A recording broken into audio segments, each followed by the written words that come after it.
আসসালামু আলাইকুম। তো গাইস দেখতে পাচ্ছেন এই মুহূর্তে আমি সিরিন্দের হাওয়ারও এই ধান কাটা ভিডিও তুলে ধরলাম। প্রতিদিন একটা করে ভিডিও দিই, নতুন প্রতিযোগিতা ভিডিও। তা আমাদের সাথে থাকবেন ইনশাল্লাহ। আজকে। আমার এক বড় ভাই ধান কাটছে, দেখি ভাই কি বলে, আপনারা দেখবেন। আসসালামু আলাইকুম।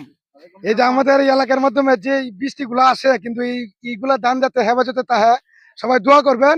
আর যাতে মানুষের যাতে এই বাল বাচ্চা লয়ে যাতে থাকতে পারে, সবাই যেন ভালো হয়ে যাবে, সবাই যাতে সুস্থ থাকে। সবাই আল্লাহর কাছে কাইন্দা আর একটা সবার কাছে কান্নাকাটির দোয়া দোয়া চাই।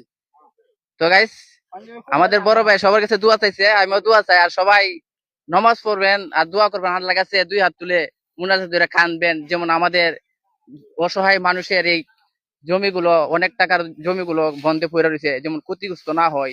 যদি ক্ষতিগ্রস্ত হয়ে যায় তা আমাদের সাধারণ মানুষ কি খায় বাঁচবে? সে দর্শক ভিডিওটা দেখবেন আর বেশি বেশি লাইক শেয়ার করে অন্যজনকে পৌঁছাবার সুযোগ করে দিবেন। আর আমার সাথে থাকবেন।